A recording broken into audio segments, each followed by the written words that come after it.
agar seluruh kuncian di dalam tubuh Pak Dedi yang ada di hadapanku ini, dari ilmu-ilmu pengobatan ini yang dulu pernah dilakukan oleh Pak Dedi, aku mohon kunciannya Engkau buka ya Allah, dan Kau keluarkan dari tubuh Pak Dedi ya Allah. Amin, amin, amin ya rabbal alamin. Subhanallah walhamdulillah wala ilaha illallah wallahu akbar wala haula wala quwata illa billahil alil adim. Subhanallah walhamdulillah.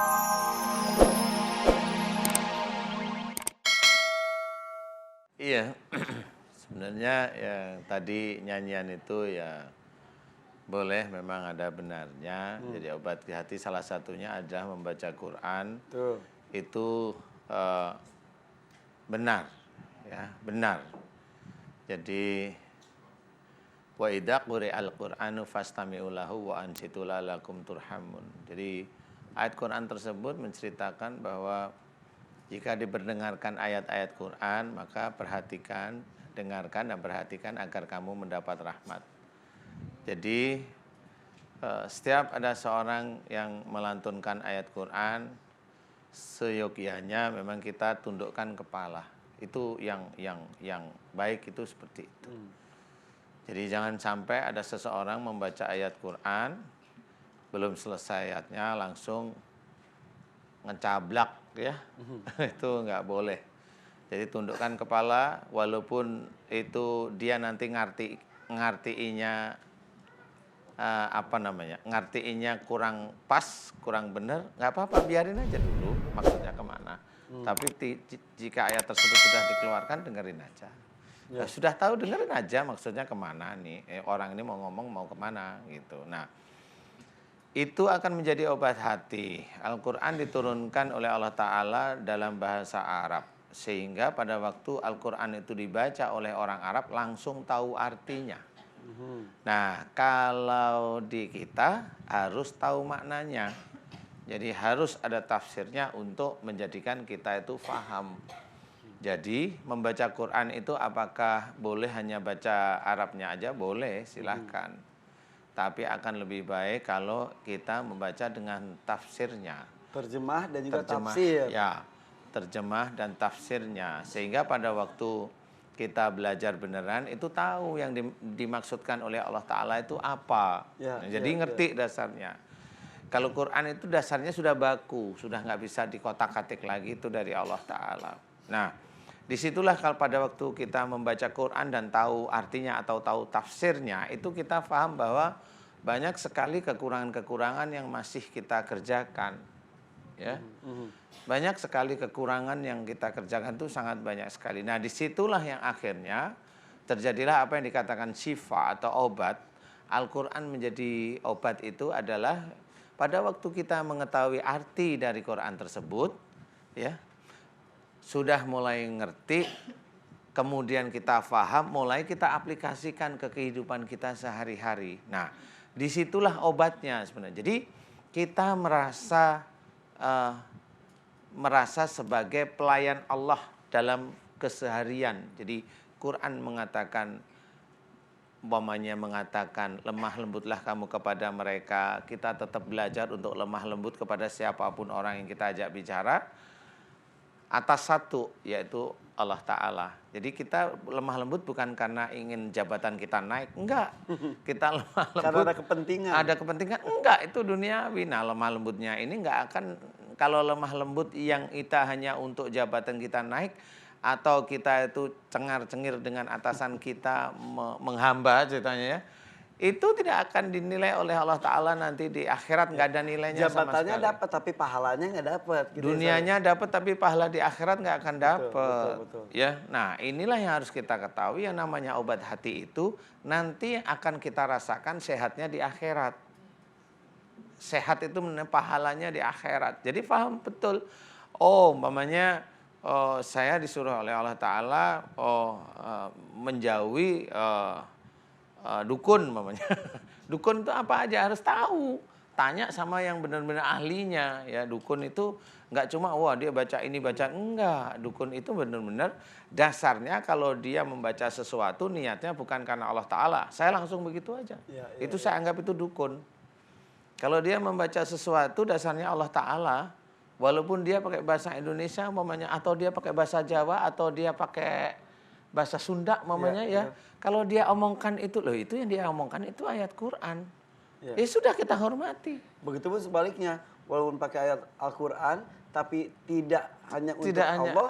untuk Allah ya sama itu salah juga jadinya. Nah, disinilah sebenarnya bahwa obat hati ini bukan obat secara fisik. Makanya kita kalau ada orang sakit kan kadang-kadang saya bilang begini, sering marah sama suami gitu ya.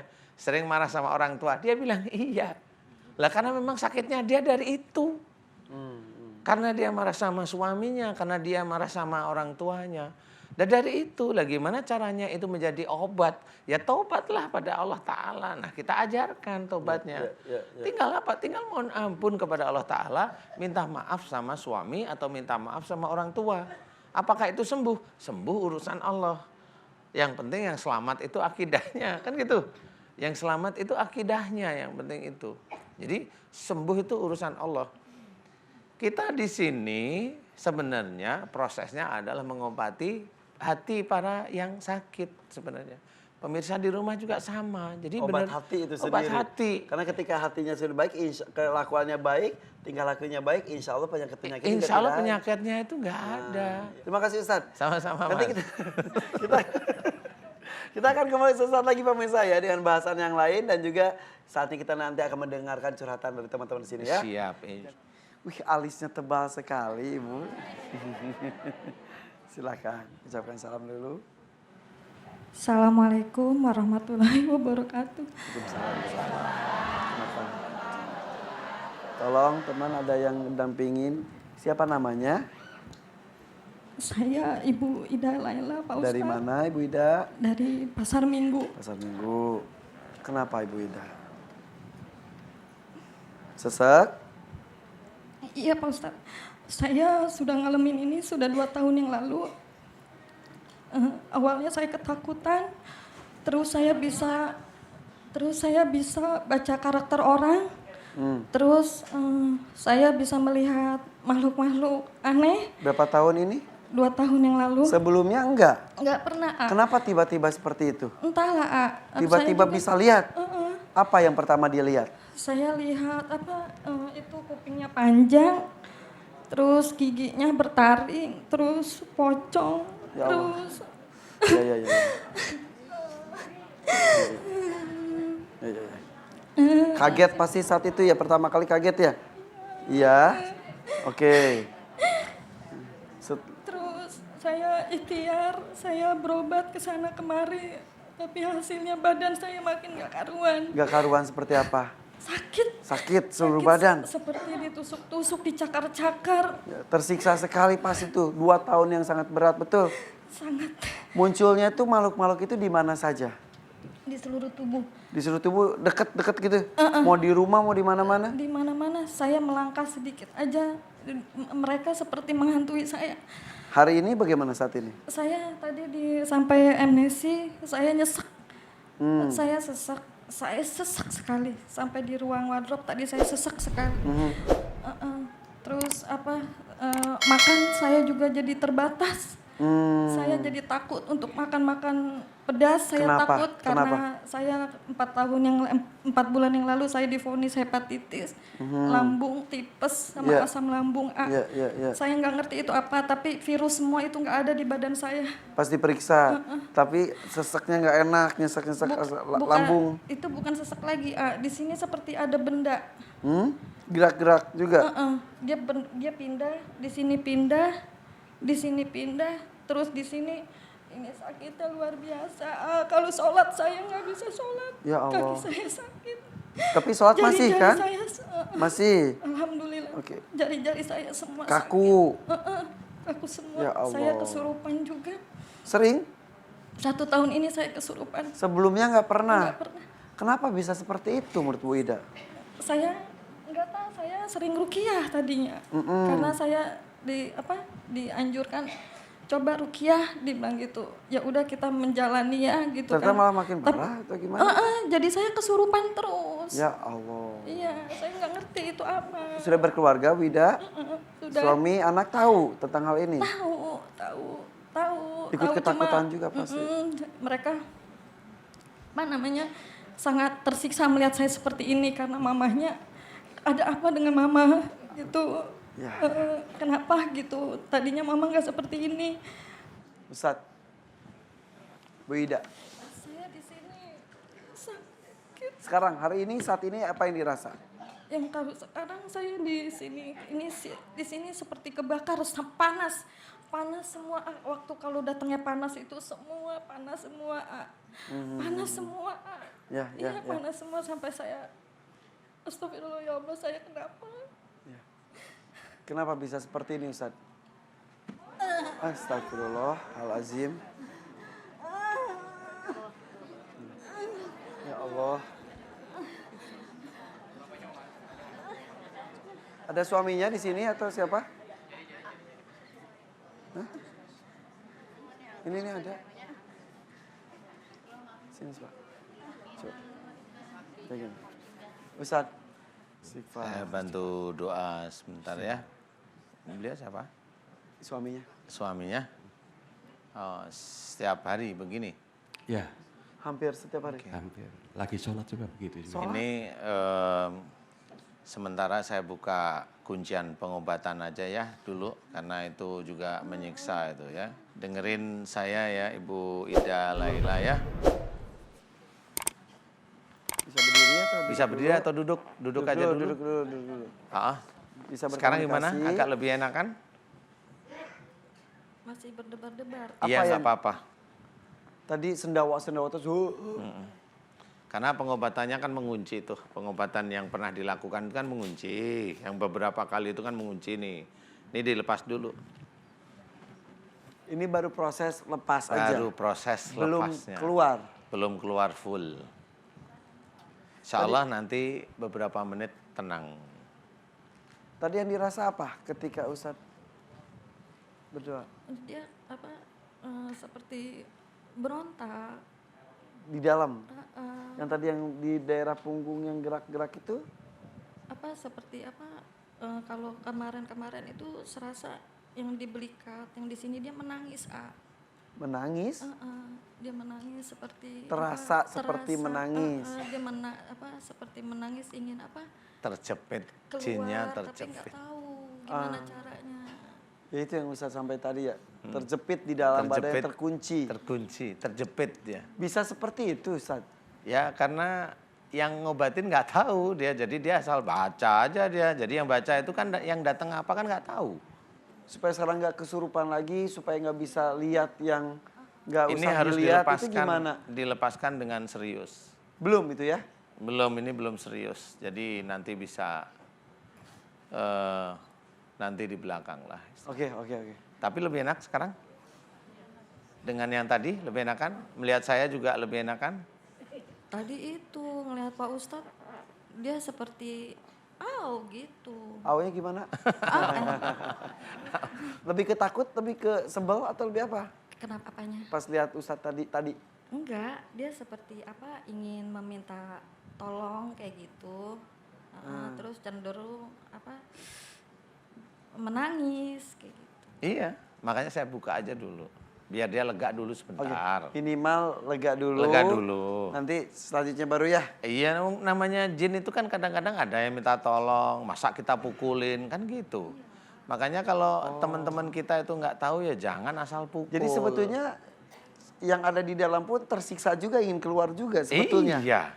Tapi kalau sudah dibuka ini bisa proses keluar sendirinya Insya Allah juga bisa ya? Insya Allah ya, Ustaz. bisa. Ini kan mamanya Mbak Ibu Ida Laila. Coba diem aja ya. Nah, bilang aja di dalam hati bilang gini. Kamu mau dikeluarin sama Ustadz Danu? Bilang aja coba. Dalam hati. Nanti ada yang jawab. Gimana jawabannya? Ada nggak yang jawab? Tadi aku gini. Gini. Mau berarti?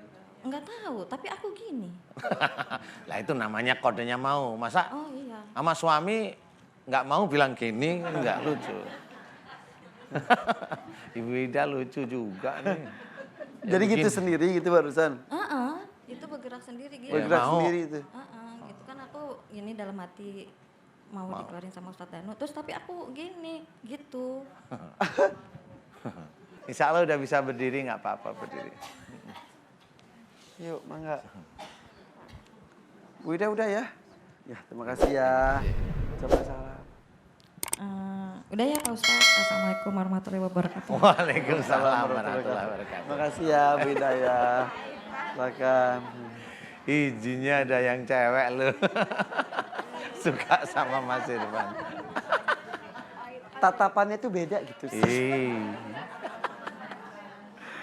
Udah ya Ibu, udah senang Ibu. Iya. Kita lanjut ya Ustadz ya. Siap. Kita lanjut Bapak peci putih. Silakan Pak. Ntar saya ambil. Mic-nya satu lagi ada. Silakan. Senyum dulu Pak, ucapkan salam. Assalamualaikum warahmatullahi wabarakatuh. Waalaikumsalam warahmatullahi wabarakatuh. Nama saya Dedi Indawan. Bapak Siapa? Dedi siapa? Dedi Indawan. Lebih dekat lagi. Pak Dedi? Subhanallah. Saya dari tadi udah kena Pak. Kenapa Pak? Cuma saya ngerasa lelah banget untuk nahan ini. Emang kenapa? Atas doa tadi Bapak. Jadi tadi aja sudah berasa efek tapi dia tahan. Kenapa? Emang selama ini Pak? Terangin deh. Terangin Ibu. Ini Pak Dedi pernah di Raja belakangnya. Oh. Raja untuk apa Pak? Nggak tahu deh. Dari orang tuanya. Oh. Raja Terus untuk apa Pak Dedi? punya hodam. Hodam. Hodam itu apa? Nggak tahu saya juga. Oh. Terus dia suka ngamal-ngamalin surat tertentu gitu Pak. Oh. Oke. Untuk apa? Untuk apa ngamalin surat tertentu Pak Dedi? Untuk apa Pak Dedi ditanya Pak Ustadz, ngapalin baca surat-surat tertentu. Iya. Buat apa Pak Dedi diniatkannya? Oh. Udah. Ya.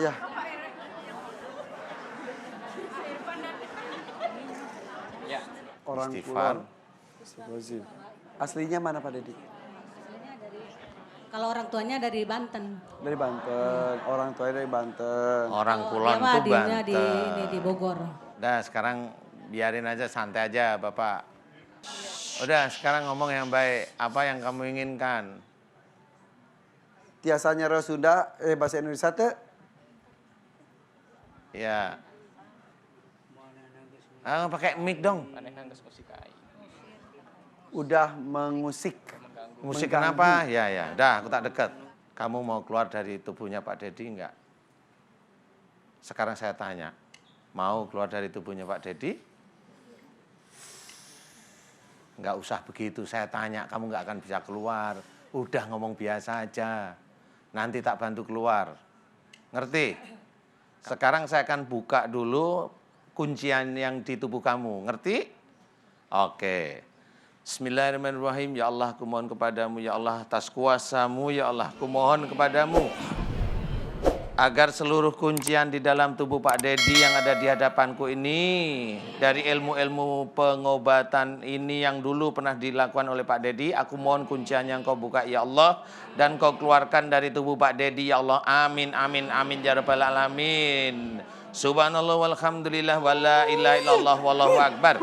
Wala haula wala quwata illa billahil alil adim. Subhanallah walhamdulillah wala ilaha. Jangan dipaksa. Udah santai aja. Dia mau duduk, udah biarin, jangan dipaksa. Subhanallah walhamdulillah wala ilaha illallah wallahu akbar wala haula wala quwata illa billahil alil adim. Subhanallah walhamdulillah wala ilaha illallah wallahu akbar wala haula wala quwata illa billahil alil adim. Ya Allah, bukalah kuncian yang ada dalam tubuhnya Pak Dedi agar ilmunya bisa bicara dengan saya. Kun fayakun.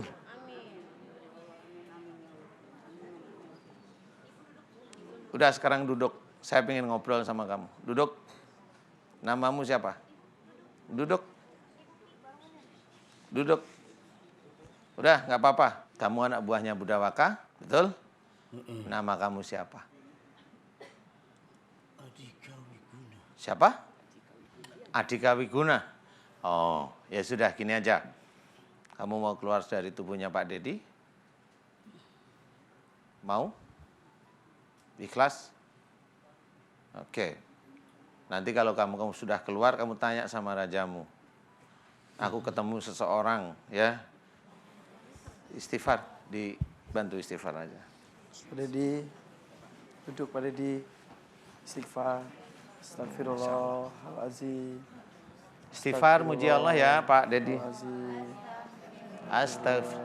Astaghfirullahaladzim. Astagfirullahaladzim. Subhanallah walhamdulillah wala ilaha illallah wallahu akbar wala haula wala quwata illa billahil aliyil azim. Alhamdulillah masih ada waktu seperti ini Pak Dedi. Alhamdulillah masih bisa bertobat Pak Dedi ya. Pak Dedi juga nggak mau seperti ini bukan? Betul? Ya. Terima kasih Pak Ustadz. Saya udah lelah banget ini. Iya, nggak apa-apa. Saya udah sekian tahun saya nanggung ini. Saya udah lelah sebenarnya. Terima kasih banyak Pak Ustadz. Iya, ini belum keluar semua Pak Dedi ya. Ya. Insya Allah saya tahu siapa yang di dalam tubuh Pak Dedi. Sebenarnya Nggak apa-apa. saya udah lelah banget. Saya udah capek Nggak mau menghadapi gini ya. ini bener. Iya, Maafin asal kesalahan saya Pak Ustadz. nggak ada yang Kalau salah. saya Nggak ada yang salah. Ya, nggak apa-apa kok. Itu walaupun istilahnya dia jin, kalau saya lihat dia bukan muslim tapi dia sopan. Kalau saya bilang dia sopan. Tadi waktu gitu, sebenarnya dia melepaskan diri dari kuncian. Jadi nggak berontak, saya udah hafal, nggak apa-apa. Ini udah mulai tenang, biarin tenang ini beberapa minggu dulu, nanti baru insya Allah mudah-mudahan bisa dilepas nanti. Jadi mirip dengan yang pertama tadi juga ya. Ini baru Mirip. dibuka kuncinya. Mirip. Lepasnya nanti by proses. Enakan sekarang? Lebih tenang, lebih Pak enak Dedi? Pak Dedi. Lebih enak agak plong? enteng Pak. Enteng. Enteng. Gimana?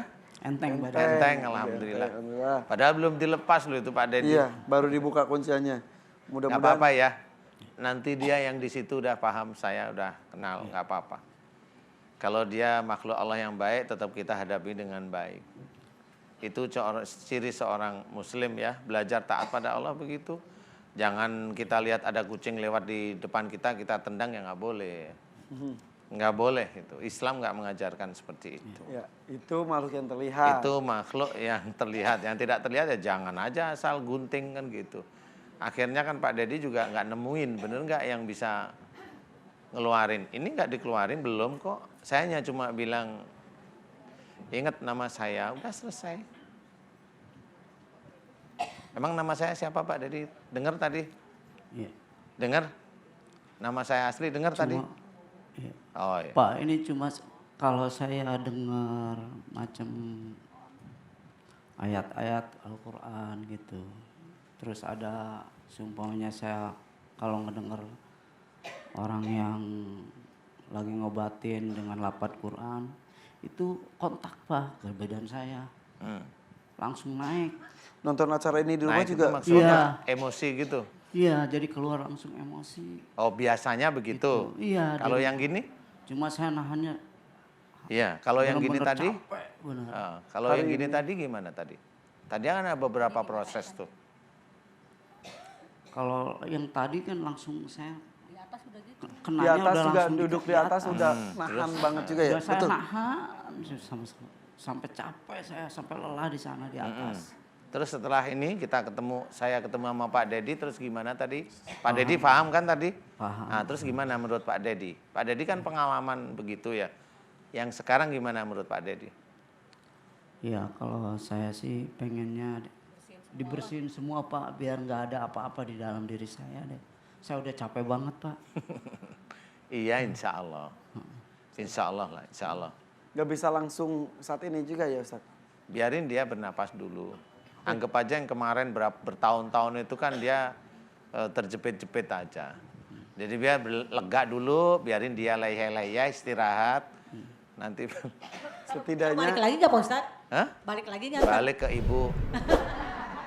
Ibu juga nyerewetin bapak sih masalahnya. Pakai mic, Apa-apa, nggak gimana, denger Gil? saya bu. pakai mic. Kesel. Iya. Kesel kenapa? Ya gitu deh, nggak bisa dibilangin orangnya, susah. Kalau ibu bisa bilangin. Ya, Enggak juga. Nah, ayo bilang, bener bilang. Bisa enggak, saya bilang. Mbak Dedi bilangin ibu juga ngeyel kan ibu. Nah, iya, Iya. pakai mic ya gitu. Coba pakai mic. Iya, saya ngeyel. Udah nggak usah yel-yelan. Ya, ibu belajar. Ibu belajar kalau dinasihatin bapak mau. Insya Allah Pak Dedi ini bisa keluar semua. Insya Allah bisa. Kamu tinggal berdoa sama Allah aja bisa. Kan gitu ya. Nggak apa-apa. Itu anak buahnya Budawaka. Saya kenal Budawaka. Budawaka itu raja Banten yang awal. Dia moksa. Moksa itu Moksa itu menghilang. yang akhirnya Yang akhirnya Boleh saya ceritain awal masuknya ini? coba boleh. Ini Pak. Ceritain awalnya dulu. Coba gimana? Jadi waktu suatu saya libur sekolah, SMP, Saya- SMA. SMA, Alia. Hmm. Jadi saya berkunjung ke rumah leluhur saya di Banten. Nah pas gitu kata eyang saya, Ded kalau jadi laki jangan kosong, kata dia gitu. Nah pas begitu saya datang ke situ, saya disuruh telanjang Pak. Nah saya suruh masuk ke kamar yang gelap. Nah pas di kamar, saya ada yang bikin lapat di punggung saya. Siapa itu? Nggak tahu, saya juga nggak tahu. kakeknya apa bukan? Nggak tahu. Pokoknya suruh masuk sendiri apa berdua? Sendiri. Sendiri Sedangkan nih? kamar itu gelap. Saya masuk sendiri. Nanti kata eyang saya, nanti ada yang datang bikin lapat di punggung kamu katanya gitu. Dan benar aja ada yang datang, Benar. didiemin. Saya langsung duduk sambil ngewirid. Ternyata benar ada yang datang. Jadi dia bikin lapat di punggung saya Pak. Nah makanya sekarang saya gini, kalau bisa ini tolong dihilangin gimana caranya. Bisa, Yang ada nanti lapat di disetrika sini. bisa, gampang. Jadi jangan sampai kena saya lagi aja gitu Pak, saya capek. Udah Pak Dedi udah tenang. Tadi Pak Dedi tahu nggak sih ngapain itu di situ tahu nggak tadi? Tahu. Udah nggak apa-apa, itu jin yang di dalam tuh Pak Dedi udah sujud, udah mau, udah hormat istilahnya. Kalau sujudnya jin itu hormat. Jadi nggak Istilah apa-apa. sujud bukan menyembah ya? Bukan, dia hormat dia. Dia hormat istilahnya kalau prajurit tuh dengan rajanya itu takluk, istilahnya nggak mau ngebantah, udah santai aja. Dah. Itu yang raja itu udah takluk dengan apa-apa. Kalau sama eyangnya itu ditakutin, kalau saya sih enggak, biasa aja. Itu seperti teman-teman saya yang lain, udah nggak apa-apa. Nggak usah takut. Biar Tapi kalau di rumah ntar kerasa lagi. tenang aja. Udah Pak, soalnya capek banget Pak Ya, udah, nahannya. Hah, coba udah gini aja. Udah gini aja Pak Dedi. Pak Dedi tenang, saya ingin ngobrol dengan yang di dalam Pak Dedi. Pak Dedi tenang aja, nanti dia akan ngomong. Siapa tadi namanya? Siapa tadi ibu namanya? Siapa tadi? Hah? Adika Wisnu. Andi, Adika Wiguna. Adika Wiguna. Andika Wiguna. Adika. Dah. Andika. Adika Wiguna. Adika, oke. Yuk, sebentar. Pak Dedi, bentar. Saya mau ngomong sama Adika Wiguna yang di dalam tubuh Pak Dedi. Adika Wiguna, aku perintahkan kamu untuk masuk ke mulutnya Pak Dedi. Jangan dikuasai semuanya. Saya ingin ngomong sama kamu. Kerjakan semuanya ini karena Allah. Saya nggak punya ilmu, tapi kerjakan semua ini karena Allah. Adika Wiguna, sebut. Saya mau salam, kalau kamu memang ada, salamku kamu sambut. Assalamualaikum. Waalaikumsalam. Saya tanya sama kamu, kira-kira kalau kamu menghadapi saya, insya Allah bisa keluar nggak? Hah? Insya Allah. Insya Allah. Ya. Kamu memang takut sama saya nggak sih? Ada? Takut? Serius? Ya sudah. Nanti kapan-kapan saya keluarkan ya, kamu ya, ikhlas? Iya sudah. Oke, Andika Widuguna masuk lagi ke tempat kamu semula. Sementara jangan ganggu Pak Dedi. Ingat perintahku ini, jangan ganggu Pak Dedi ya. Kamu nanti akan saya keluarkan setelah beberapa waktu. Masuk lagi ke tempatmu biar Pak Dedi keluar lagi. Masuk Andika Wiguna. Karena Allah. Amin. Dah.